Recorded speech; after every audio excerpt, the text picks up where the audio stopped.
We're getting there. We're getting there.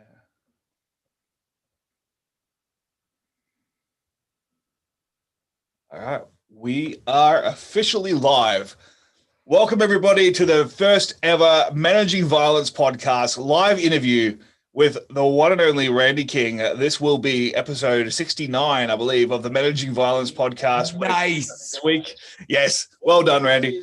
Oh, I'm actually so excited. That's my number. I'm not going to lie. Keep going. This is not the crisp and practice intro that you're used to getting. Managing Violence podcast, episode 69, self-defense for regular people with Randy King.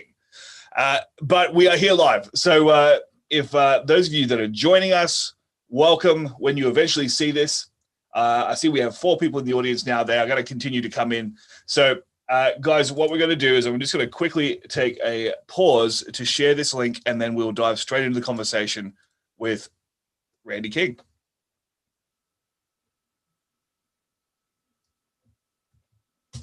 All right. Hi, 4 people. Hope you're doing well. All right, guys. We are live. As I said, this is completely unedited, unrehearsed. Randy and I have basically just talked about coffee for the last 15 minutes. We have no idea what we're doing, but it's gonna be fun. It's also Saturday morning here. It's Saturday morning, about 8:30 in the morning for me here in what appears to be overcast Melbourne.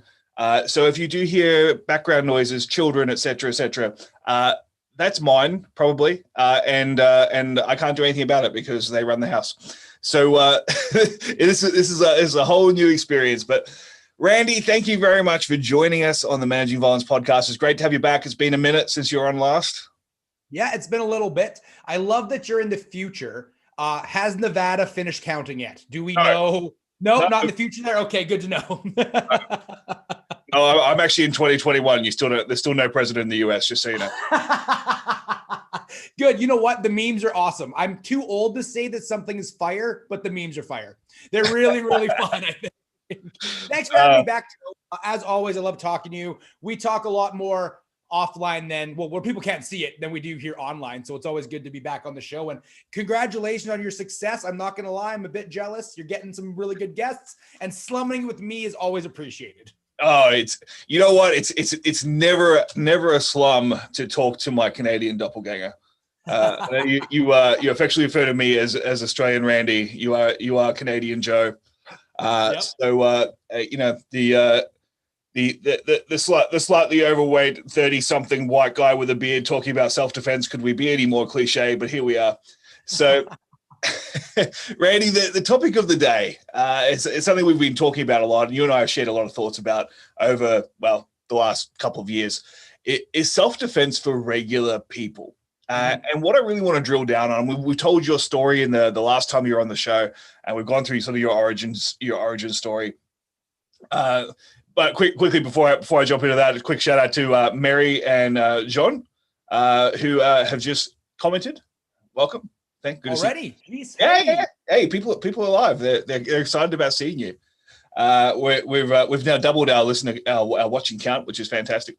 But let's talk a little bit about what you actually do and your focus in who you're teaching and why you've shifted that focus. Because I know the focus of your podcast has evolved in recent months.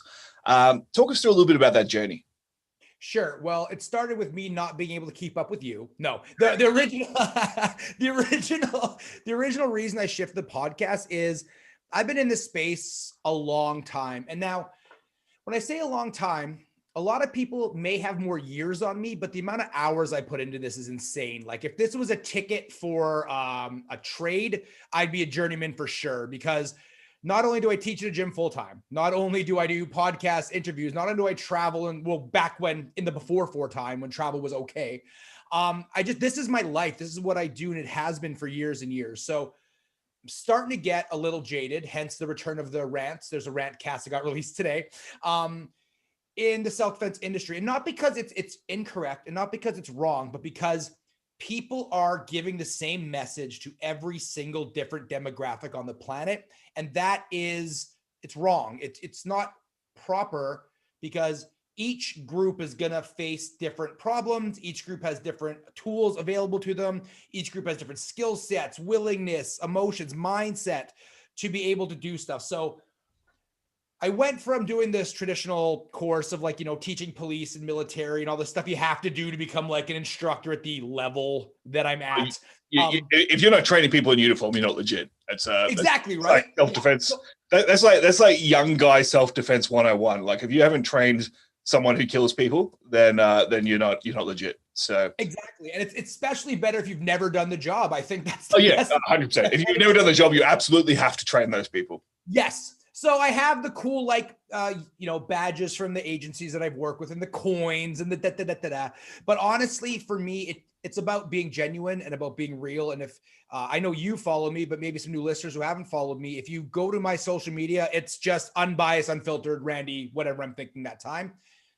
Being honest about teaching is super important to me. And honestly, I've never been military law enforcement. I've been a bouncer and I've been a civilian. And so the reason why I'm pivoting the direction of what I'm teaching is that there's a lot of great instructors out there that are giving a lot of great information that is absolutely, in my opinion, useless to the everyday user of self-defense, right? So if you're going through, we won't mention any names, so I don't want to piss anybody off. I have a habit of doing that, pissing people off. But if you look at like big YouTube channels, a lot of them come from the US. Now, we talked about this, Joe and I, about how, you know, self-defense is spelled with a C in most of the world.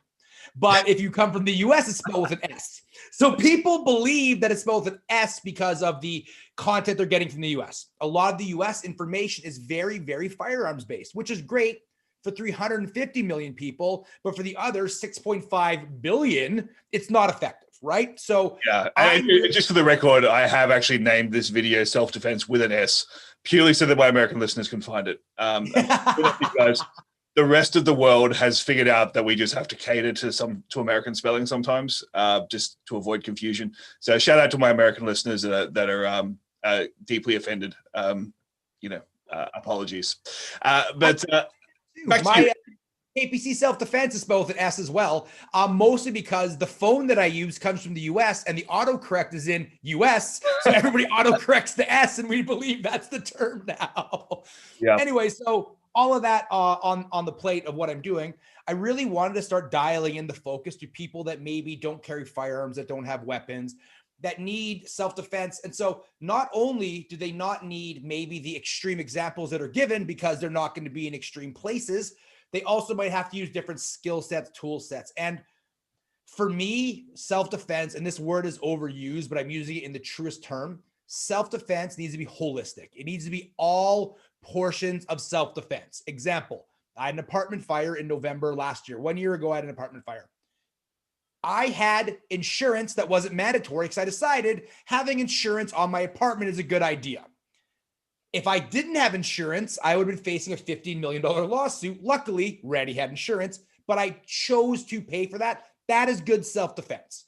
Good self-defense is having a lawyer. Good self-defense is having car insurance. It's also all the soft skills that we talk about. Now, there has to be a hook and a loop between soft skills and hard skills, but I think in the civilian world, and this is kind of the direction I'm going, is education is accessible now. Technique takes time.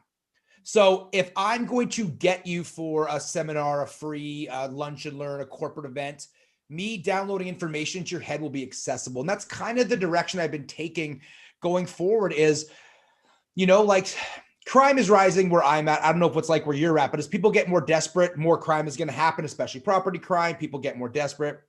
We're coming to the time now where teaching only physical responses that are 50, 60% without a holistic view of pre-attack, first aid is almost becoming a sin. It's becoming dangerous because people might be using these skills a lot more. 20 years ago, if you learned karate and it was garbage, not that karate's garbage, but some of it is.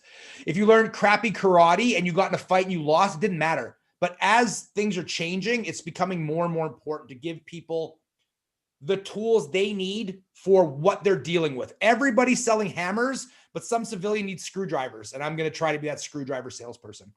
That's awesome, man. I really like a lot of what you said there. What you said about the insurance is a really good, it's a really interesting thing about self-defense, right? For me, like, those of you who know my story, but I came across Richard Dimitri's material at a very important stage in my life where I was like 20 years old and I was working as a bouncer, and I was purely a martial artist at that point and trying to figure out everything else in the meantime. And Rich came along and kind of filled some gaps for me in terms of the verbal and so on. But one thing that he sort of planted this idea with me as a very young man was that self-defense shouldn't leave you in prison. Right.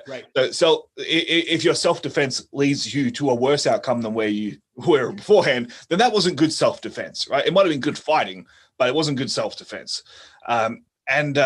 It's interesting, like with what I do corporately, we talk a lot about presilience, which is proactive resilience, right? So presilience is all about knowing what could hurt you and taking steps to make sure that those things don't happen, or at the very least, you build a level of preparation for it, so that you can manage them if and when they occur, or if you miss the opportunity to prevent them. So one thing I did on a personal level, taking that attitude, is looking at, okay, what could actually hurt me? Like, what's actually going to hurt me? And it's often not the sexy things that you think it's going to be, right? Looking at, for me as a relatively healthy male in my 30s, the things that are most likely to kill me are me, right? The things most likely to kill me, my highest chance of death is suicide, car accidents, or accident, right? Just accident generally. So, like, what am I actually doing to look after mental health? What am I doing to make sure that I have good social networks and that I don't have an over-reliance on alcohol or drugs or anything like that? Or what am I doing that's looking after my long-term mental health? And then what am I doing to make sure I can drive well? I mean, yeah, I did defensive driving courses when I was working as a bodyguard, but I haven't done one for a while. Right. Yeah. And now I've got my kids in the car. So why am I not prioritizing protecting them as much as I was prioritizing protecting a principal? And then look at accidents. Like, what am I doing to be more aware of how I can stupidly die? Right. and then I look at that. Okay, cool. Well, how does that differ from my wife? Okay. What are her risks? Well, how does that differ from my kids? Right. Here in Australia, like I've got 4 kids under the age of 10. So the most likely way that something will take them, God forbid, is drowning or car accident. So again, the car accident is my responsibility, right? It's my wife and I should both be taking advanced driving courses. And can they swim? Right. And that's right. And that's self-defense. All this is self-defense. Yes. Looking after your mental health is self-defense. Looking after your driving skills is self-defense. Looking after, if you're, as I move into the next stage, right? 40s and 50s, we start seeing heart disease, cancers, that kind of thing. The risk will go up. So what am I doing to prevent that from happening? But it's not about the boogeyman trying to jump out and stab me out of the bushes, right? That's not my risk now. Maybe when I was working as a bouncer, like, the violence was much more my reality. But now it's not. Like, now I'm usually in bed before those people wake up. So, but what you're saying there about self-defense for regular people, every demographic needs different things. Mm-hmm. And that's exactly correct. Everybody needs different things. You need to know what threat indicators you present, who would pick on you, what those things are going to be. To me, and this is right for my mentor, Rory Miller, self-defense is about the student and martial arts is about the system, right? So if we understand that self-defense is about you and you in particular, who gives a shit what I can? Am I allowed to swear on the show? I guess I will. It's live. Yeah, you can't stop me. It's live, and I really can't be bothered editing. So you go for it. Okay, but who? It doesn't matter what your instructor can do. If you're watching Cobra Kai, Mr. Miyagi can do a 1-arm double kick, and Daniel can't. It doesn't matter because Miyagi's not there to fight for Daniel, right? There's systems and there's you, and there's a big disconnect between this because people are selling systems as a cure-all to everything, and that's not necessarily true. And I think it's really important we have the distinction. I love to cross-train. So I do BJJ mostly because I know I should. It's like eating my vegetables. I don't enjoy it, but I do it. I'm a striker by nature. I like to hit people. I don't even like hugs, Joe. I don't like people hugging me, let alone grappling and sweating on me. But when I do that because I think it's important to have it, but I don't mind taking sport jujitsu because I know what I'm training for. I know everything I listen to, I do everything my instructor tells me. I'm not an a-hole, but I know when they're like, this is how to get off the ground or get out of this position. That's when I start paying more attention because I'm at the BJJ class to learn how to get off the ground. So you can take any training is good if you know what your goal set is, because you can pick and choose the things you want from that skill set. And I think that's the problem is, especially with civilian self-defense, too many people go in thinking they're sensei, master, guru, whatever title. My official title is Omega Laser Lotus level 6. So level 7, maybe after the show, because you're so popular, maybe I'll give myself a rank. But people go in and they think it's going to be this cure-all, and they just stop thinking, and they start using problems that would be good for the coach when the coach competed, as opposed to finding things that are going to work for them with their size, age, and circumstances and factors of their life that will affect self-defense. Absolutely. And there's so much of that is to do with commercialism. I mean, we want to be able to sell a product, right?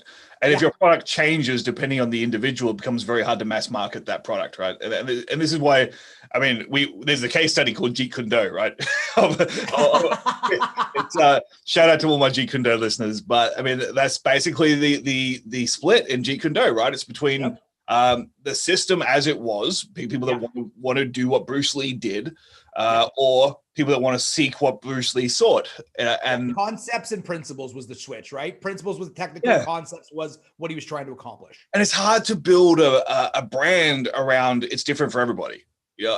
And then you end up with stuff that looks a lot like MMA, and people are like, I don't want to do MMA, I want to do martial arts. Like, okay. But it's a personal journey. And then there's also like there's the unavoidable commercial bias where I want to keep a student going for a long time, right? If I can teach you everything I want to teach, like you need to know in 3 weeks, then where's my 10 years of income, right? Where's my return on investment? But I think it's so important, and this is probably a different topic altogether, but we said we'd go on tangents. I think it's so important that martial arts instructors, as we both are, take someone where they are, give them what they need, and then expose them to what they need going forward, right? Mm-hmm. Most people don't need to learn self-defense forever, right? Unless they're in horrifically bad personal circumstances, have terrible choice of friends, or are working in a violent profession, that you could probably achieve their personal safety, self-defense needs fairly quickly, right? But what you do need to do is what I was talking about before, one of my risk factors. Like for me personally, martial arts now is more about my mental health than it is about my ability to survive violence. So I'm actually lining up with, shout out to Managing Violence podcast tribe member, Ray Galea.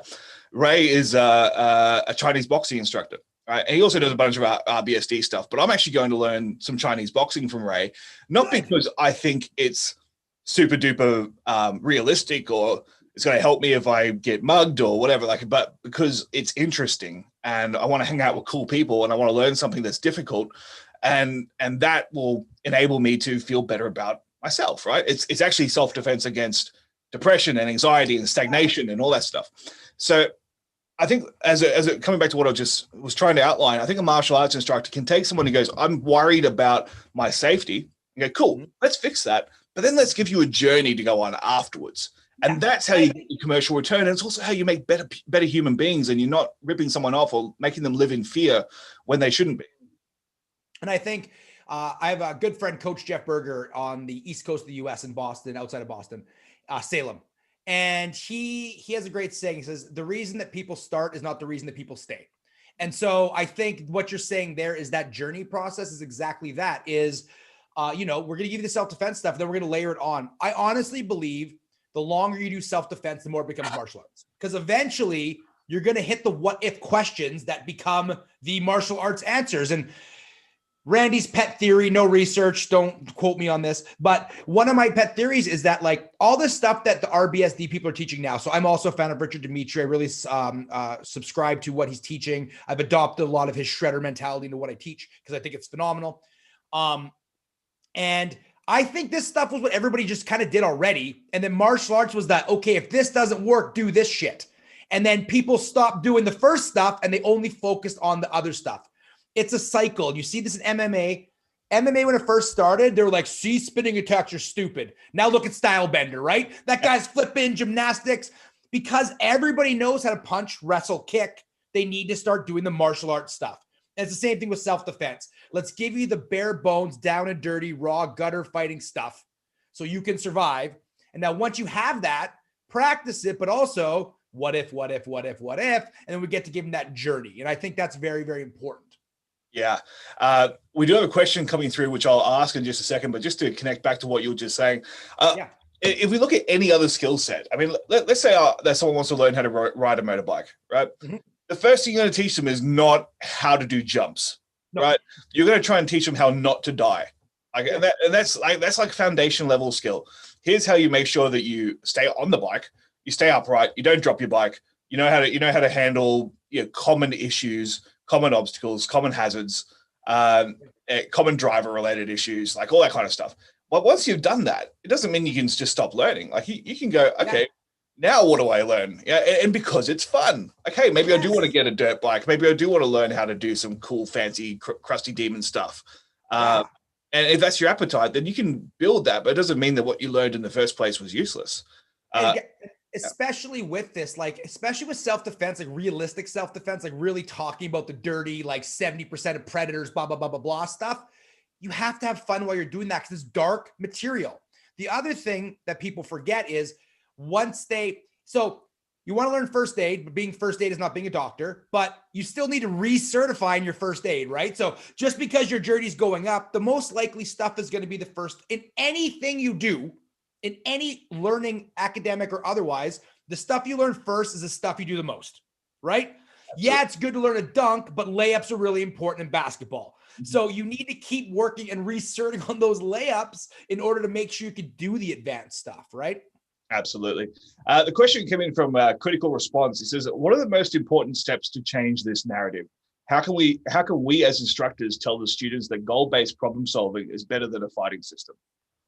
Great question, Martin from Critical Response in Germany. I think number one is decide who your demographic is first, because if you're talking to everybody, you're not going to change this. They're just not. It's not going to happen. Now, I think it's going to have to be, you're going to show them the difference. That goal-based response is very important. And I know we're going to talk about it later, but that's one of the biggest cruxes in my online course is technique, goal-based training beats technique-based training because it gives more skill sets. How do we do it is we just all keep talking about it. We all keep showing, we all keep giving examples, and we talk more about the totality of the circumstances and not just the micro moment in time where the arm drag works or the arm bar works. Not saying we shouldn't do moment in training time. You absolutely should, but everything should be on purpose and you should know where that fits and where it doesn't fit. Yeah. Absolutely. What do you think, Joe? Yeah, I agree. I think it's about finding that balance, right? Look, my personal approach is I don't want to cram my system into a problem where it doesn't fit, right? So I want to get to know the student and I want to get to know what's their reason for training. Because if their reason for training isn't self-defense, cool. Yeah, we can do whatever. Like let's start a white belt curriculum and let's work our way through, and then let's build a progression. And if you're there because you want to have some exercise, then cool, let's do some more physical stuff. If you like punching people, let's do some more sparring. Like whatever it is that you need, that we can kind of cater to that. But if they have a specific self-defense need, and realistically, given what I do, I mean, that's majority of the people that come to me for advice or come to me for training, they have a specific problem that they think they're preparing for. And there's a key word there, what they think they're preparing for. Yep. Because quite often the problem they think they have isn't the real problem they have. But I think it's important to go, okay, what is it that you're actually concerned about? And how can we address that first and foremost before we get into a fighting system? So that we can at least kind of fill the gaps. Let's make sure that those cracks are squared away before we start building a foundation. And then I think there's a fighting system that can be applied on top of that if they want that. But I think there's a big education piece to have. Martin, I think you said it was. Martin, I think there's a big education piece to have there. And I think it's our responsibility as instructors to say, you know what, if you're concerned about sexual assault, then Hapkido is not your solution. No. Okay. Your solution is threat awareness, predator proofing. It's all that kind. It's the gift of fear. It's about good choices. It's about personal security. It's about very simple, easy to use combatives. There's so many different layers that would solve that problem.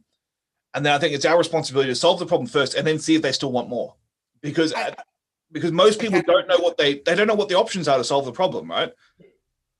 I was going to say the same thing. Like a lot of instructors. So like, we don't want this answer might give some people analysis paralysis, right? Because we're like, there's 800 factors and you're going to fuck it up and you're going to screw them up forever. And that's not what we're saying. What we're saying is you need to know your stuff so well that you can tell the client where they need to get to minimum, and then they can opt in for more if they wish. And I think that's the important thing is you don't want to have a person come in and you're like, I know all the things. What are you aware of? They're coming to you because they don't know what they need, and you got to give them that. But also know that not everybody's going to be a 10-year black belt. There's going to be an end to this sequence, and that's okay because you met the goals they're going to have. So you need to know, you need to be in control of the faucet. When do you turn it up and when do you turn it down? That's your job as a coach. Absolutely. And can I just do a quick coaching rant? One of the things that drives me crazy is that as martial arts instructors, we have this inherent bias that we think everyone needs to be like us. Yes. And everyone needs to be looking for the same things that we're looking for. And sometimes that's a manifestation of insecurity, that we don't know anything outside of our own journey. So therefore, we just try to cram everyone into that journey. But where I see this, and it kind of irks me a little bit, is when instructors post memes about students who quit, right? In the BJJ community, which I'm very, very tightly connected with, but in the BJJ community, there's this like ongoing meme that after you give someone a blue belt, you never see them again, right? Yeah. Because they reach that, it's usually 2 years-ish, 2.5 years into their journey, and then they're gone, and then they've achieved something, and they're gone. And it's almost like it's a moral failing that they haven't stuck it out and they haven't gone further than that. But what if that was someone's goal, right? What if they just wanted to have that first level of recognition that I know what I'm doing on the ground, or I know what I'm doing in self-defense? Or what if their life changes, right? And now after 2.5 years, the circumstances in your life are completely different. You know, I can't afford to get injured, or I can't afford to take 8 hours out of my week to go and train, to do something else. Or maybe I just really enjoy gardening now, right? Yeah. That's not a moral failing. That's an individual making a personal choice. And I think we really need to get out of this mindset that if someone's not committed to being a black belt, then they're a lesser human being than us. Two things on that. Number one, I actually don't want any of you to be anything like me at all. Like, do not be like me. I am not a goddamn role model.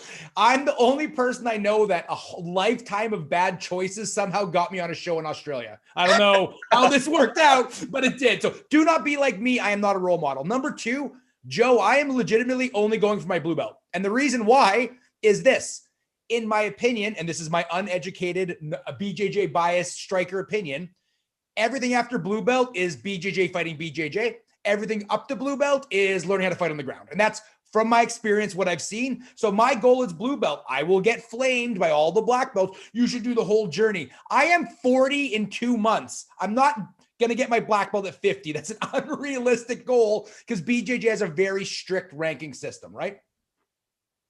Yeah. And I think honestly, the seminars I've done and the research I've done on the very best traditional Brazilian Jiu-Jitsu practitioners, I'm talking about the likes of Rickson Gracie. Like when I did a seminar with Rickson Gracie, we had more black belts than I've ever seen in one room in Australia, right? It was incredible. Yeah, I know, right? Humble brag. There's a photo on my Facebook. Humble brag. Keep going, sorry. But you know what? The material that he taught was white belt material, and black belts were having their minds blown because it was about the level of proficiency and the minor, tiny details that someone who has been at the top of the food chain for basically 40 years can show you about those positions. And that's really the difference, right? It's not about learning more. It's about getting more proficient at what you have. And doesn't this go back to what we said earlier, that the most important stuff you learn at the beginning, and then it keeps going further and further, right? That's it. Just good instructors are good at that. And it doesn't matter the sport or endeavor. Every coach that's really good has said advanced is just better understanding of the basics, right? 100%. Yeah. Michael Jordan did not have fancy tricks, right? But he was exceptionally good at everything he did. And there you go. Okay, cool, man. Let's switch gears and talk a little bit about your course, because you were very kind and look, probably a couple of months ago now, you sent me a link to review your course, and I've been able to go through it, and I think it's excellent. If you're interested in checking out Randy's online course, you can go to www.randykinglive.com/online training. But one of the things I found really interesting, I've done a lot of online training, especially during COVID, right? Yeah. I'm so online training out, which probably why it took me a while to get back to you and say, hey, let's talk about this. But and there's some great free stuff. I know we both recommend the Study of Violence stuff that Rich and Pam have done. It's excellent. Please check out Study of Violence. Yeah, I mean, I think that's like I tell everyone to do that, even though I've got my own premium course, you've got your own premium course. I still send them to go, hey, go do the free stuff that these guys are doing because it's excellent.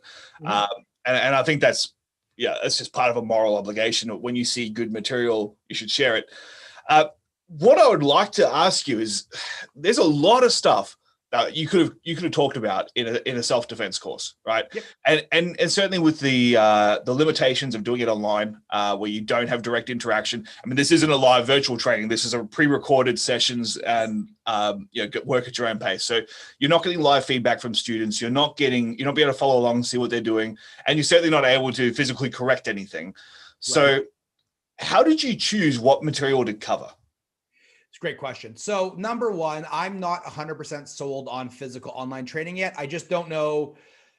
Like, we do it, we need to, but there's a level you can get to with it. So the first thing I was like, I don't want to cover anything physical on my first attempt at an online course. This is my first attempt. I've never done an online course. If you've met me or know me or been to a seminar of mine, I am a work the room kind of guy. I'll say something. Did they go backwards or did they go forwards? Proceed on the topic or retreat from the topic, right? I do a lot of crowd work when I teach. It's important to me. This was not that, right? You barely even see my face in this thing. Like, it's mostly slides and chatting, etc. So what I decided to pick was what I think, and this is in my opinion, the most important things for a brand new person to learn. So the course is designed for two people. The first person is brand new, zero self-defense information. These are the things I think you need to know before you go anywhere else. And if you take them, then you could do like what I said earlier. You can train anywhere and then pick out the things you need from that system because you have the education, the software on what you're looking for self-defense. The other person I was aiming at and who was mostly picking this up is instructors who have been in the game so long, they forget what was important when they started because it's been such a long time since they did it. So it's a refresher course, in my opinion, for the hardcore old school instructors or the new instructors who don't know how to build a soft skills course. And it was entry point for new people. Also, it was the newest update on the research that's out there because, like, honestly, arguably the greatest book for self-defense, I think, out there is Facing Violence by Rory Miller. One of the best books, but that was written in 2007. Like, stuff has changed. Things have updated. We have new research on how the brain works under stress, performance. There's so many new things that are coming out. I think those need to be included in the new course. So it's kind of an update on the old stuff that's out there. And like I said, if you don't do anything else, at least you have this education. And if you've been doing this a long time, it's oh yeah, when I started, that was my concern. But now then my concern became competing or et cetera, et cetera. Absolutely, man. And it's actually what you said there about updating the old material is really interesting to me because it's something that I've caught myself doing in recent times because I'm so what I do as my day job is I'm constantly writing courses and delivering courses in conflict management and occupational violence prevention for complete rank beginners, right? People that are working for corporations that have probably sometimes very limited experience even with dealing with conflict and certainly no training. So so when I'm doing that, I'm constantly sort of looking back through what have I been teaching, and I've been teaching this stuff for 15, 20 years almost. So I've caught myself sometimes where I'm like building a PowerPoint deck, right? Because you've got to have a PowerPoint slide or else you're not legit in the corporate world. it's like, anywhere else, really. It's like training the police in the self-defense world. Like, if you're not a PowerPoint master, you're not legit. But and I'll be looking at some stats, or we're looking at something that I'm like, when was the last time I verified that? Because it's something that I got trained in when I first started. It was like based on PPCT research by Bruce Siddle from the 80s or early 90s or something. And I'm like, has anyone verified that in recent years? Like, has that evolved? And sometimes I think I've been reading up a lot on Bruce Lee because I'm doing a Bruce Lee episode in the near future to commemorate his 80th birthday. What would be his 80th birthday coming up? Right at the end of this month. But I'm reminded of like empty your cup, right? When you think that cup is full, I know about this. I know about adrenal response, or I know about heart rate variability, or I know about whatever this niche is. I don't need to learn more about that because I've already got the answers to that. We actually negate the fact that there's a whole bunch of people around the world that are doing more research that may be contradicting what you've already said, right? Yeah.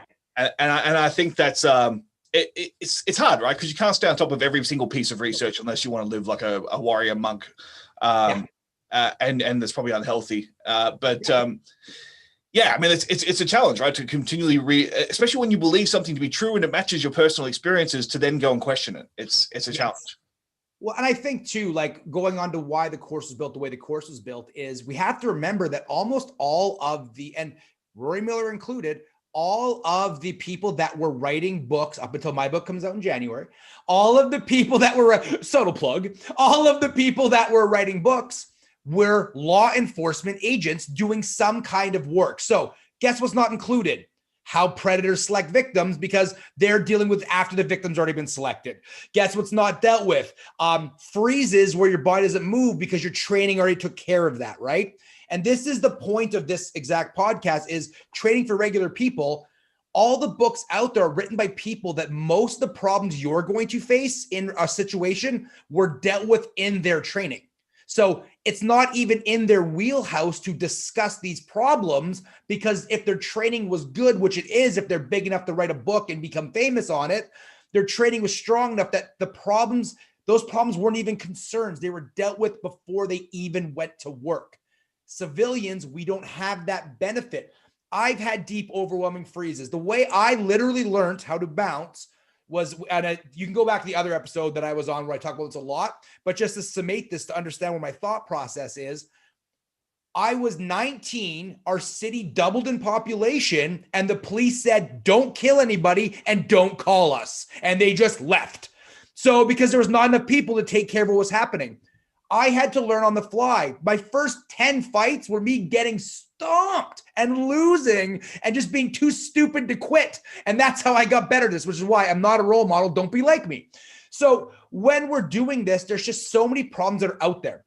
Long-term grooming, victimization, affecting people younger and older. These weren't considered when the books were written, not because the people were being malice or awful. It's just, it's not what they experienced because their training took care of that. And this is the move that I'm making. I know Joe's making, and there's a bunch of you that are kind of following me on this that we're all trying to make. And there's other people who don't even know me that are doing it. I'm not the leader of this, but a bunch of us are making this push to be like, these are the real problems you're going to face if you don't have paid for 8 weeks of boot camp training. And I think that's really important. And this course covers it. And my upcoming courses will also cover that. Another question from Martin, which I think is a good one. And certainly I've got some thoughts on it as well. Are there some bad questions that you're ignoring? You're like, you're dumb. You're dumb. No, I'm not. Please feel free to keep asking questions. I mean, I could talk to Randy all day, but if you guys have questions you want to hear answers to, by all means, throw them in there. Unless you're watching this on the replay, in which case I can't ask them. So maybe leave them anyway, and I'll ask Randy privately. The next question from Martin is, do you think some material simply doesn't work with online training, or can everything be taught online if the material is structured in a specific way?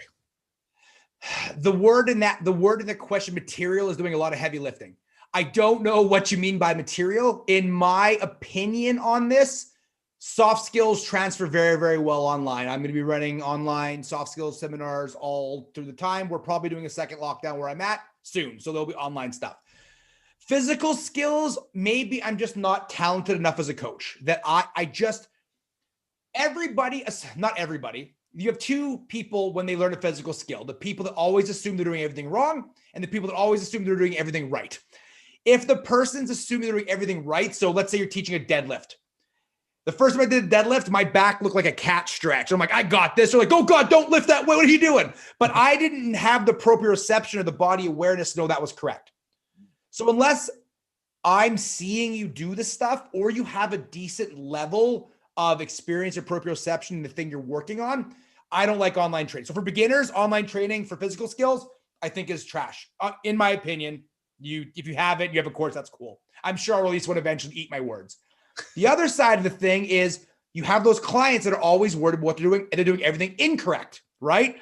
So if they think they're doing everything incorrect and you can't correct them, then all they're going to do is get a feeling of helplessness, and they're going to think they can never do anything physical ever again, and they're going to stop trying. So I don't think the juice is worth the squeeze for physical material online. Soft skills, totally different. Yeah, I tend to agree with you. I think best case scenario with online training, especially if it's not live, like if it's not virtual training, yeah, that's different. Live feedback. Even then, I think you can't really get all the way. But I think Martin says he phrased it as open as possible to give some freedom for the answers. So thank you, Martin, for that. I think that from my perspective, I think online training, especially the pre-recorded version, the best case scenario is that you will cater it to the majority of people, but you're not going to get everybody. There are a few things that, and I'm talking about online training of absolutely anything, self-defense, PowerPoint, video editing, whatever, right? You'll get some people, but you won't get all the people. And I think the better you get at structuring it, understanding how humans learn, how humans think, how you hold attention, all that kind of thing, you'll get better at getting more of those people, but you won't always get everybody. And look, there are very few things that I feel like I do very well, right? In terms of things that I'd rate myself as being above average at. But one of the things I do feel good about is I believe I'm a good trainer. I believe I can read a room and I can get people where they need to go. But the majority of that skill set is actually about being able to read human beings and see how they're traveling with the material you're presenting, and see who's getting it, who's not. Yeah. Reading those subtle cues, reading the facial expressions, reading whether someone's leaning forward or leaning back, or whether they're bored, or whether they're into it, or whether they're shrinking away, or if they're starting to do self-soothing behavior because they're not comfortable with what you're talking about. Like, reading all that stuff is so crucial to being able to take someone on a journey to learn something they don't know, or something they possibly didn't even want to know. Right. So I don't think you can do that. Well, you certainly can't do it pre-recorded. And even with live virtual training, your hands are behind your back in terms of being able to get that live feedback. I've basically teaching on Zoom every single day, Monday to Friday at the moment. Like I'm doing 3.5 to 4 hours. Some days it's a 4-hour monologue, right? Where I get zero interaction. I'm basically teaching to the top of people's heads, right? It's incredibly painful because I just don't know whether it's working. Right. If you get a more engaged group that are talking and they're smiling and you can see whether your jokes are actually offensive or funny, then yeah, you can work a little bit better, but it's still not the same as online. It's still not the same as face-to-face. I would say it's possible to be better at it, but I don't think I think there's some skill sets that just need to have that personal touch. On a personal note, like we just got out of a very long, harsh lockdown here in Melbourne. We had like 120 days where we were not able to do anything really. Certainly no training. And I love how you went to a dark place. You were like so energetic, and then you're like, nothing we couldn't do. And like it was traumatic. Like you just went to a weird place there. But one of the things I was looking at, I was like, okay, what can I learn from home martial arts wise that I don't know? Something just to make my mind active. And I thought, I'd really like to learn some Japanese sword. Like I'd really like to learn some sword stuff. Just for the sake of having something to do. And I started Googling it, right? I started Googling how like good online sword courses, and basically every expert I came across said, don't do it, because there's so many things you can do wrong that you'll have no idea you're doing wrong. Like, because you'll think that you look the same as the video, but there's so many minor things. And if you are serious about learning this in the future, then you're going to build so many bad habits by trying to replicate what you see without an instructor. So I abandoned it, which some people might tell me that was incorrect advice, but it was pretty consistent advice, was don't try and learn this online. So I think there's some things there. Next question is from Mary. Mary Stevens, big fan of both our shows. Thank you, Mary. Mary actually sent a book to my daughter, which was very lovely of her. What? Oh, is it her book? I have a daughter, Mary, and you found Joe because of me. What is happening? Where's my book? Anyways, keep going. Well, to be fair, I posted a very cute photo of my daughter sleeping surrounded by books. So, my daughter's homely, so I don't have that option. I'm just kidding. She's not. You know, I was saying offline about how sometimes I have to edit things for people that sound like people. Yeah. All right. Question from Mary. Question for Randy. She says, can you tell us a point that came up in any of your debate pods that totally floored you?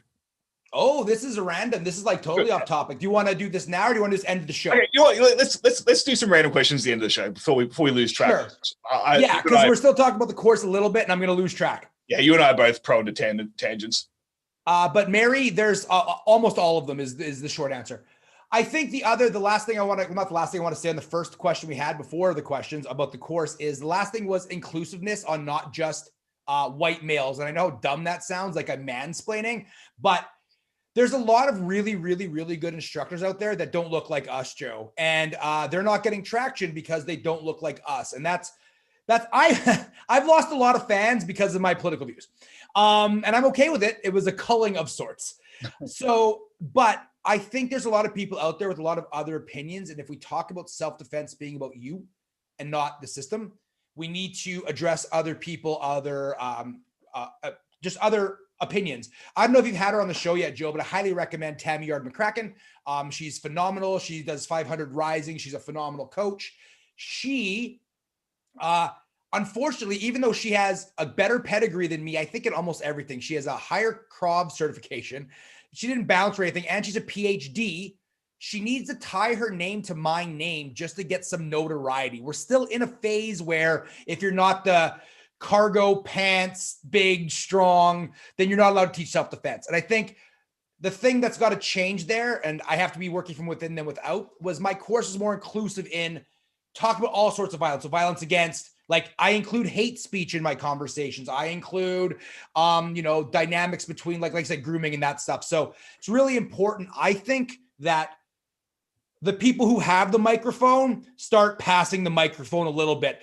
Kelly Diamond Arrow Group, Mary Stevens, Cynthia. There's so many people out there. I forget all their names that I wanted to mention. There's so many people out there though that are teaching such good stuff, but they're not getting notoriety because they're not cargo pants, logo, whatever, right? And we need to pass the mic a little bit. And I know you're doing really well in the show with that. You brought Pam on. Pam Armitage is her last name, I believe. She's phenomenal. There's just so many other voices out there that need to be heard.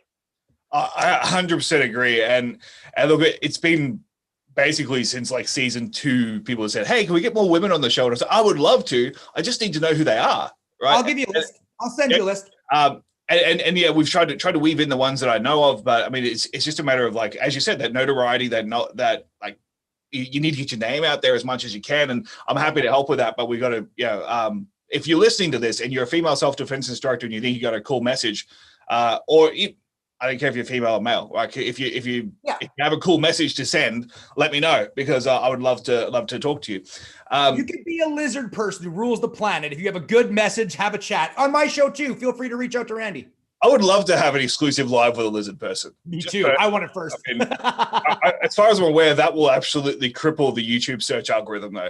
I think I'll actually blow up if I have a live with Finally. If I get a lizard person before Joe Rogan, I'm set. Yeah, no shit. Okay, you know what? I'm gonna leave some of the other questions just until we get to get through your course a little bit. Sure. One of the things I like about your course, I'm just looking through it on my phone right now. I'm not actually ignoring you. Just reminding myself of some of the things that you talked about. You cover a lot of different areas, like just in terms of violence. You've broken down violence by social violence, group violence, predatory violence. And I think for most of the listeners of both our shows will understand what that means. Mm-hmm. But I think that's important, right? People have to understand what sort of violence they're dealing with. If you're in social violence, there's a very good chance that you can avoid that. It's a very good chance that you might have even participated in it, right? That you're actually the reason that that's happening. Someone who says I've been in 400 street fights is probably an asshole, right? If that many people want to hurt you, then you are doing something wrong. Or you just like, you like being punched in the face. So you go to really bad places. I was in a ton of street fights as a bouncer, and guess what? During that time, I was an asshole. Like, that's just what all this happy energy used to be chip on my shoulder energy. And I was in my early 20s. Nobody likes me now would have liked me then. I was a much different human being. But at the end of the day, like, sometimes your job makes you have to be that. Yeah, you have to have those confrontational conversations, and that's important to understand too. Mm-hmm. The other thing that I really like is that just moving through into base skills, you talk about different different goals, right? Between time and space management, restraining people, incapacitating people, maybe someone who's just enduring, right? These are all viable strategies. And too often I think one of my bugbears is people get too fixated on, I'm just gonna hit him with a throat strike, or I'm just gonna like obliterate him. But not every situation calls for that. And and not every situation is that going to be possible. All right. For me personally, like when I started training, like most of my training, especially when it came to real violence, was about restraint, because I was working in enforcement protection type roles, where it wasn't appropriate to beat somebody into paste, right? It certainly would have created more problems for me later on if I had. Granted, some situations got out of hand and that sort of thing started to work its way in, but it wasn't the goal. And I've told this story before, but I remember the first time that I was felt vulnerable, right? I'm a big guy, well-trained. I don't tend to be intoxicated in public. I don't tend to make myself vulnerable. But I was going out with, my now wife, my then girlfriend, and I was like 6 weeks after an ACL reconstruction. So I was just off crutches. I still had a heavy duty knee brace. And I was like limping very, very noticeably. And I was going out to see my friend's band play, and we're walking through this like group of drunk, clubbers, whatever, that were out in the smoking area that we had to walk through.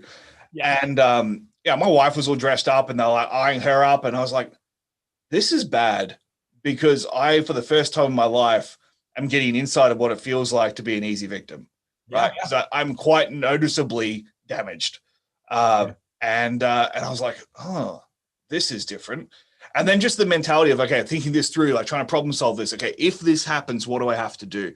And the mental shift that it took for me to be able to go from, this is not going to be a control and restraint scenario. I can't bend my knee. I can't kneel. I can't run. So it's not even going to be a hit and run or a stun and run or whatever. I'm going to have to put down as many people as possible, and hard enough that I can literally limp away, right? And I knew my wife wouldn't have taken the keys and run to the car, despite how much I would have told her to. So that was actually doing my head in a little bit to think about, if this minor situation, like a little bit of harassment, may actually result in a very significant situation because of my physical limitations right now. And that was an interesting mental shift. And I think that's just that differentiation between the restraint, the incapacitation, or sometimes the best strategy is just to take your beating and not die, right? Yeah, like we have to remember the goal for self-defense is survival, and you can't survive wrong, right? If you survived, you did it correctly. It's impossible to survive incorrectly. So I think the other thing, that the reason why I include that, and this is one of the soapboxes I jump on discriminatory freeze. Your whole body doesn't know what to do. It's one of my big ones. But so is so many people come to a self-defense class or look online or go to a course. There's two types of clients, right? There's preventative clients. They don't want something bad to happen. And there's curative clients. Something bad already happened.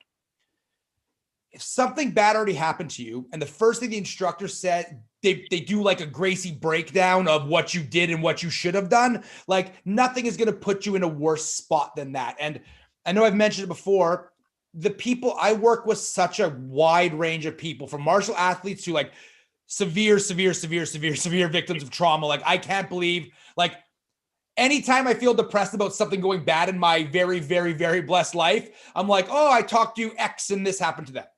So I think including endure as, like, if you survived, you didn't survive incorrectly, you did it if you're telling me the story. Could we optimize this? Probably, but not then. You didn't do anything wrong then. And we also need people to understand that you can have all of the training in the world and still get caught. Like, you can make no mistakes and still lose. These are just things that happen in the universe that people don't like to discuss because they think it makes your system sound bad. But if you talk to people who have been through this stuff, this is the conversation they want to have, which is, oh my God, you're right. If I would have known this, I could have done this, but it's not my fault for not knowing this earlier. And some instructors, the bad ones, kind of imply that it's their fault for not getting training sooner. And that's really got to stop. Yeah. Yeah. And look, we probably all have a ton of examples. The one that comes to mind, I won't drop names, but a high-ranking martial artist with a lot of practical experience working in security and bouncing and so on, and super capable, and high Dan ranks in legit systems. Verbal altercation with some teenage or early 20 young louts, and tried to walk away from it, got cracked over the back of the head with a motorbike helmet, permanent brain injury, right? Yeah. Just like that. Yeah, so all the skills, all the knowledge, has taught everybody. Great guy, someone I would definitely learn from any day of the week. Still got caught, right? And end up bad roll the dice. Yeah, that's it. There's so much you can do sometimes, and I think that sometimes that failure to perform can be very. If you feel like you're supposed to have done something better, that can actually be so much worse. And that's why I absolutely hate it. I know we probably talked about this in the first episode because I bring it up every time. But the people that jump on a YouTube clip and go, "I would have done this." Like if you can say that sentence, you haven't been there. Yeah. Because anyone who's been there knows that you don't know what you would have done until you were in it. You can say what you would have liked to have done, what you think you would have done, what you would have planned to have done, but you don't know what you would have done. Randy, we're coming up on time, so I want to just quickly plug your course again. Sure. I mean, we still got time. We still got time to chat, but I want to try and get some questions. The actual episode, and then for the live people, we'll stick on longer, do random questions. That makes sense. I get it. Yeah. Let's do that. Well, you know what? We'll put the random questions in here. Why not? But guys, the training is excellent. There is it goes through the before, the during, and the after. It covers things like multiple attackers, what to do on the ground, but also very importantly, different goals, different attributes, and also the aftermath of how to recover, okay, and how to build resilience and how to bounce back and all that kind of thing. It's super important. I think it is probably the most comprehensive foundational course that I would recommend to someone. Okay, if you've been in this world for a long time, you'll probably still get a couple of nuggets that will either be something you hadn't thought about or something you hadn't heard explained that way. So I think that's that. I mean, to me personally, if I spend $100 on a course and I hear something explained in a different way that I might be able to use for my own students, that's money well spent at this point. But for someone who doesn't have a great grounding in real violence, I think this is a really great foundational course. So if you're interested in checking it out, go to randykinglive.com/online training. Randy, do you want to take some random questions at the moment? As many as we got, I would love to. This is my favorite part. Let's do this thing. Cool. All right. For those of you that are still with us, make sure you throw your questions in the chat box. So this is the question from Mary. Okay. Question for Randy. Can you tell us a point that came up in one of your debate pods that totally floored you? A point. So a little bit. So this is looking behind the curtain. If you ever want to answer this question, the $5 level of my Patreon is literally this entire part of the question. It's us going over the show again. Yeah. There has been so many times that so many people have floored me with so many things. You'd think I'd have an example off the top of my head. I don't. Let me think of the top one that I did where they just said something. I was like, I think when I was talking to Coach Powell about cardio, anaerobic versus aerobic cardio, everything he said floored me because I had no idea what I was talking about compared to Olympic athlete dude. One of my favorite episodes, which I'm surprised didn't get more traction, to be honest, is the episode titled, "Should We Teach Boys Not to Rape or Women Self-Defense?" with Deb Chris, another good instructor, Insight Training. She, on that episode, she brought up some points about that was important. And the other one, the one that gave me the most flip around, was Tammy McCracken, "Our safe space is necessary." I was pro safe space when I walked in, like legitimately personally, and now I'm not pro safe space, except in certain occasions. So that's one of the ones where my mind was actually changed. And that's important, because if you don't know how the show works, it's the devil's advocate for self-defense. I always take the side that the other person doesn't want to take. And so I've debated topics that I don't believe in with a lot of really, really good information. But the research on that one actually flipped my personal opinion. So that was really cool. Wow. Yeah, that's really cool. Another question for Mary. This one was for me, but I will actually extend this to you as well, because I know you've interviewed some pretty interesting people. Mary asked, which of your interviews surprised you the most as you learned about your interviewee? For me, you know what? I've had the great pleasure and honor of interviewing pretty much everybody I grew up reading about. which is very cool. But that means that I also knew a lot about them. Like I knew a lot of stories, and I knew a lot of if you've read half a dozen of someone's books, you've probably heard their best stuff, right? Unless they've come up with it since they wrote the book. Right. But someone that really blew me away, and I still think is probably one of the biggest sleeper episodes in terms of the whole catalog of things that I think people should go back and look at, is Michael Van Beek.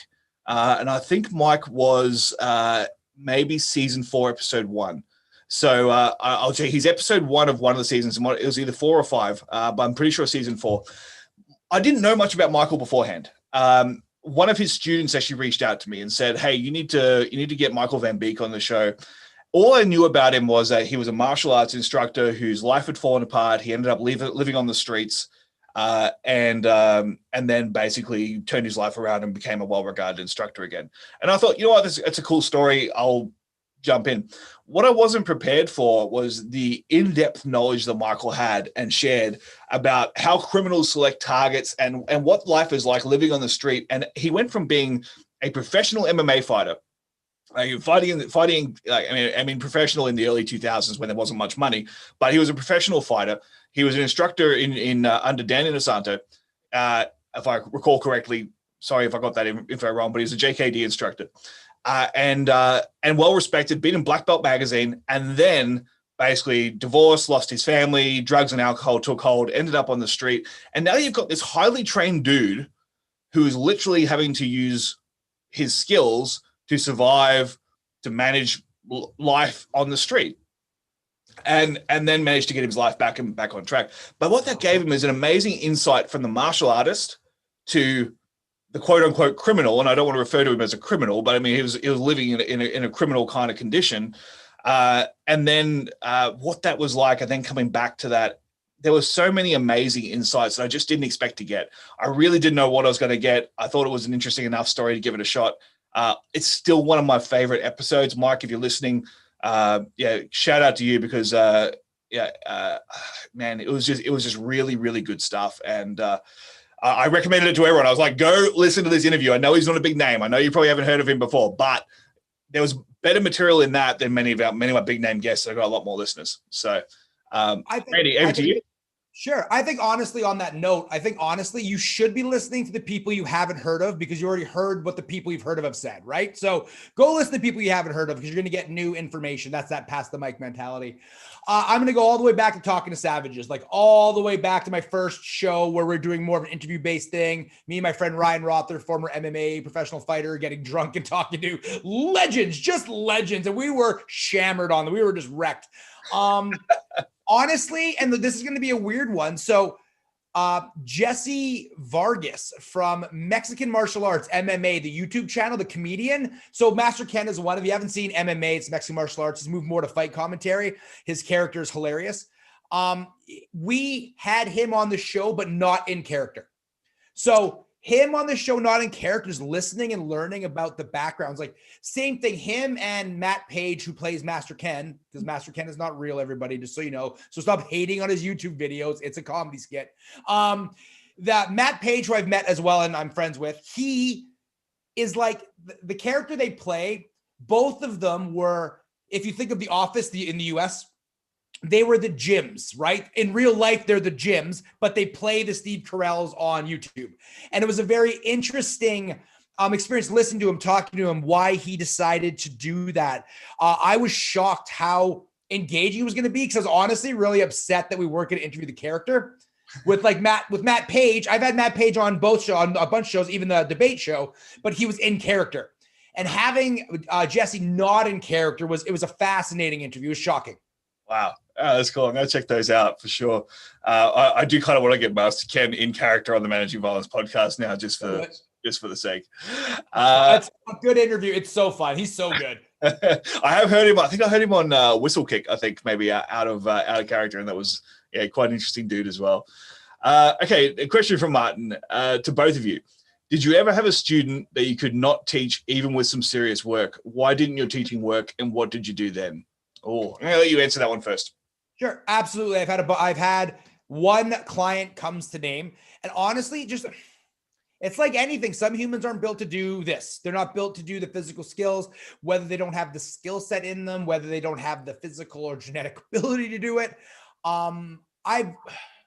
When I was a newer coach, I had a lot of students like that. The better I get at coaching, the less and less they occur, but they still occur. Sometimes you're just not the coach for them, right? It's just, I know I'm a lot. I'm not for everybody. I'm loud. I'm gregarious. I like to drink. I do a lot of stuff that some people wouldn't approve. There's millions of clients that if they met me would hate me and would never, ever train with me. I'm not going to get to those clients. So sometimes it has nothing to do with your coaching style. It's just everything to do with the person you're dealing with, and knowing when to fire your own clients is a good move, because you might get a client so broken that they don't need kickboxing, they need therapy, and you might need to get them out of there. Yeah, that probably leads right into what I was going to say. I've had a couple of students that just physically, like, for whatever reason, I just couldn't reach them in terms of their ability to actually perform the techniques. Mostly in short form courses where I just didn't have time to work with someone and figure out what the issue was. In an ongoing basis, you can take things a step back, and usually, like, I mean, sometimes a student will just filter out because they realize they're not getting it. But in a short form course where I've got like a day to teach some set physical skills, sometimes that's hard work when you got someone who just cannot figure out which is their left and right arm and where to put it. And that's a challenge. But I think probably the biggest learning point for me was that realizing that not everyone is primed for the material that they're getting. And sometimes people have to go way back. Like, you're not starting at zero. You need to start at like a -12, and you need to work your way up. So if you've got someone who has got so much negative self-talk that they don't believe they can do something, that they don't believe that there's any chance they'll ever be able to defend themselves because of XYZ has happened to them in the past, or they're continually stuck in this victim narrative of, well, this wouldn't have worked in this situation when I got abused or molested, or if they're continually comparing everything to a point of failure, there is a lot more that needs to happen on a psychological and counseling level before they're in a public class.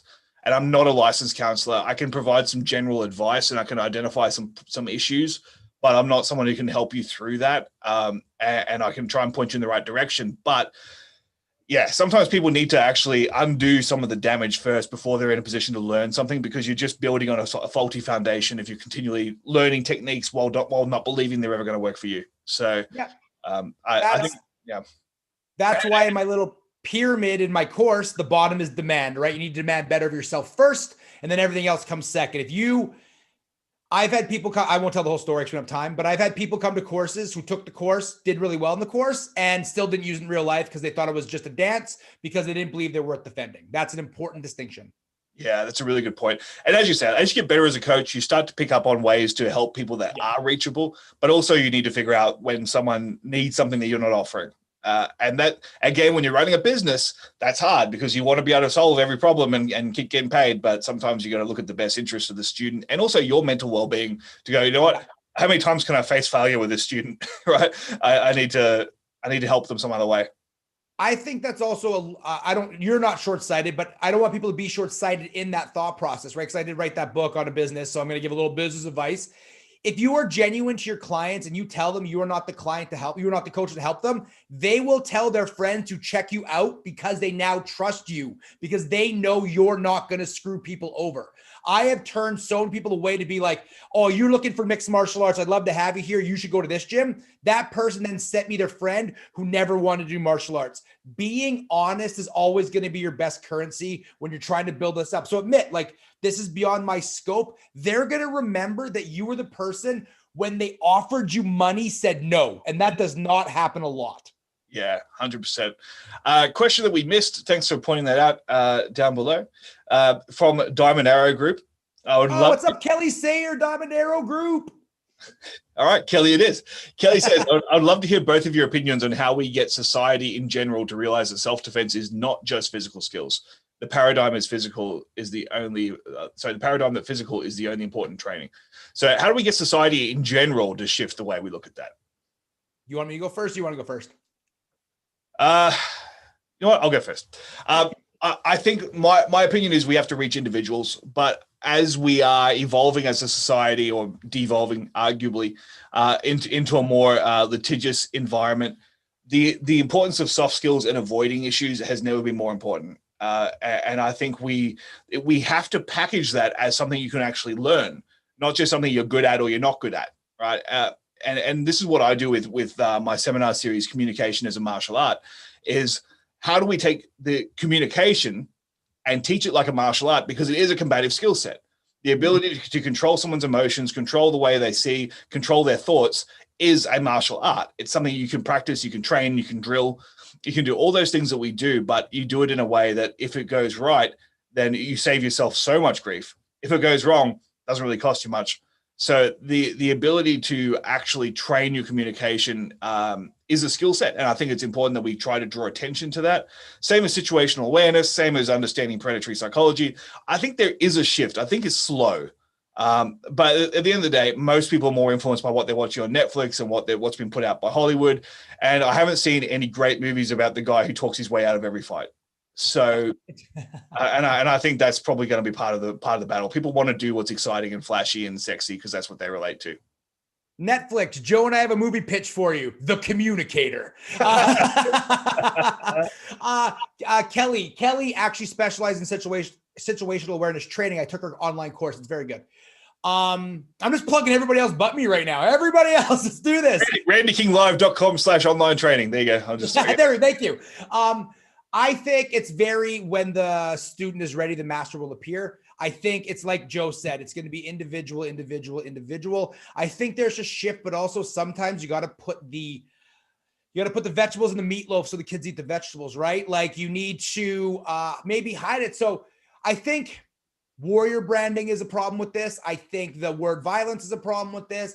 I think we need to start changing to conflict, to blah, and teaching this as a life skill, not a violence thing, right? Because there's always going to be people that look at violence as bad. Example, we had some people that were going to train here at KPC locally in Edmonton, and they were going to go through a government grant because the guy was doing a 12-step program. The government company or the government agency saw that we had weapons in the course and kiboshed the class in general.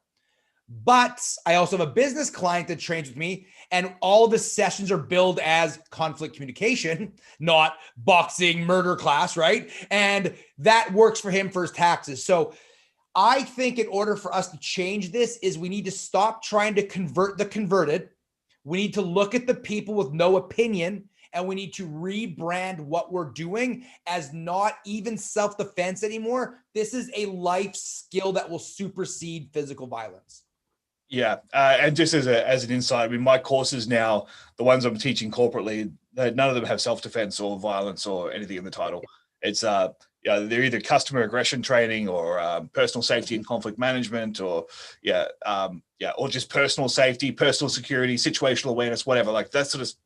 I mean, part of it is just my clients are government and touchy-feely and stuff. Yeah. But still, with that mentality, you'll reach more people, right? 100%. Yeah. And look, I don't want to just teach people like me that already know what they're doing. What's that? Yeah. Okay. Next question. Lots of questions. I love this. There's tons of questions. I will probably have to draw a line at some point. CircoFit says, any general advice for what to do when getting catcalled or experiencing street harassment? Your answer. What's up, Megan from apparently I know everybody asking questions. What's up personally? What's up, Megan from CircoFit? Thanks for bringing your tribe along, Randy. It's good. Well, that's why you have me on the show, right? Like a rising tide raises all ships. Honestly, the best answer, Megan, is the answer you're going to hate, which is you have to just ignore it, right? Do you need to be there and can you just leave? The people who are looking for, the people that are catcalling, in my experience, never, always, but the people that are catcalling are looking for attention. The more you feed them back, the more they hook the fish and bring them in. They're not, every time I hear we talk about catcalls in classes, people are like, why do people catcall? I don't understand. Like, no woman's ever been like, oh, a catcall, let's go on a date. The dudes that are catcalling aren't looking for dates. They're looking for power over the person by causing discomfort, by putting their will on them, but also by getting away with something. And as society makes the shift it makes, which is pushing more towards PC, being a little bit in a better position, you're going to have regressive people that are going to try to blow off that steam in other ways. So if they can sneakily get away with saying, what's up, sugar tits, or whatever stupid catcall is out there, that's going to be how they keep their own personal power. It almost has nothing to do with you. And like all predatory violence, you cannot take this personally. The second you take it personal, you start making bad choices. Just remember, this is just some regressive asshole who's trying to clutch onto a world that is slowly moving past him. Yeah. Wow. I can't add to that. That's pretty much what I would say, but yeah, in a Canadian accent. A boots, Chesterfield. Just throwing it. Hey. Okay, you know what? We'll do two more questions. One is a follow-up question from Martin. He asked about the people that we couldn't train, we couldn't reach earlier. Do we have new people asking questions? I feel like Martin's got a lot of time. These are pretty much your crew that are participating. So all good. He says, could you teach those people today? So like the people that we said we had trouble reaching, could you do it better today? I'll go first. I think my answer is some of them, yes. Some of them were certainly my limitations as an instructor. Some of it was certainly me trying to cram something into them that didn't fit. Wow, that could be taken the wrong way.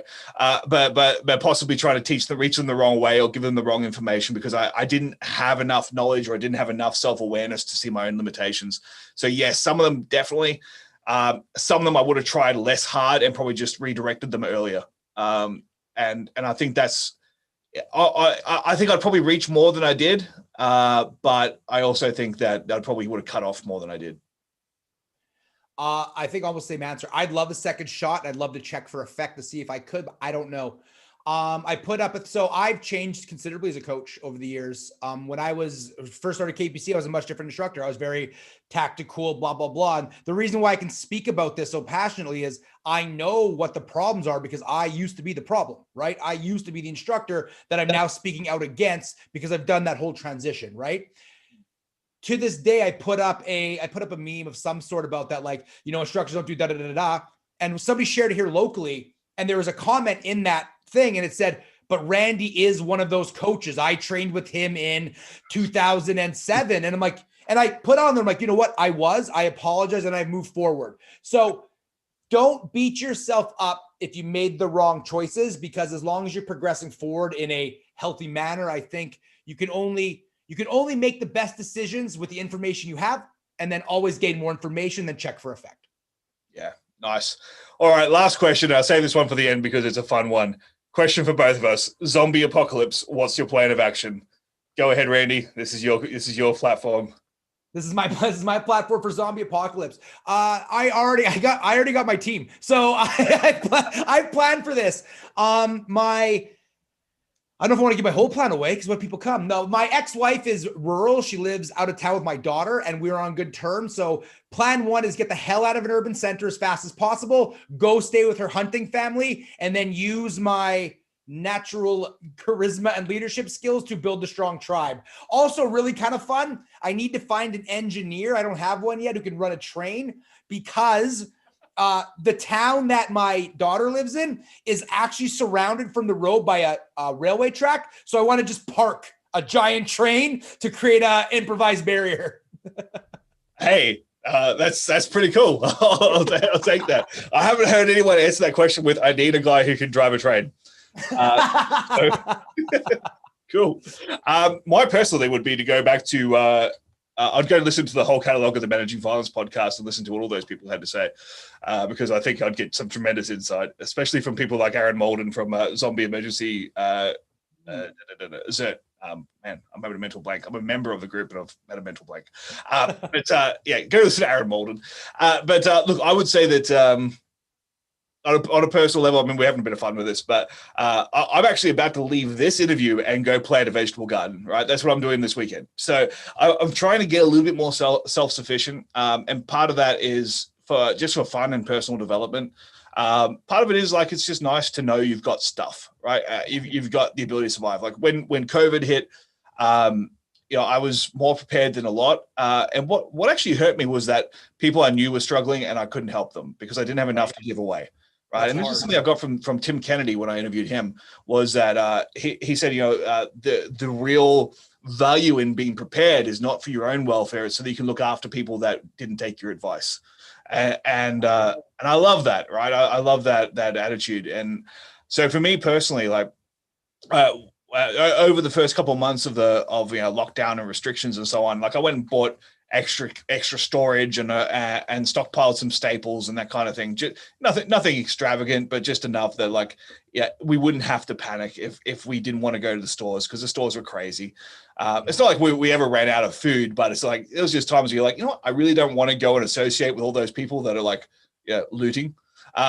So you know, I think just generally to give an unfortunately serious answer to a funny question, I think just trying to build a level of self-sufficiency so that you can withstand social unrest, crisis, whatever. And like you say, get out of an urban center. Go, like, I live in Australia. There is so much land here that is not occupied, right? A lot of it, unfortunately, is desert, which is not great unless you happen to be an expert at surviving in the desert. But there's a lot of state forest. There's a lot of places to disappear to. I'm an avid camper. I'd probably try to bug out and find somewhere that I can hunt. And actually, I don't have my bows on the wall anymore. But I'd be going out. I'd be quickly returning doing my best Jack Reacher impersonation, I think.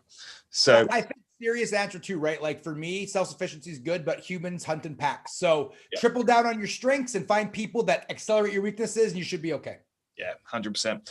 All right, Randy, you know what? I think that will do us for the bulk of the interview. What I might do is I'm going to ask you to stick around and do not on this live broadcast, but separately.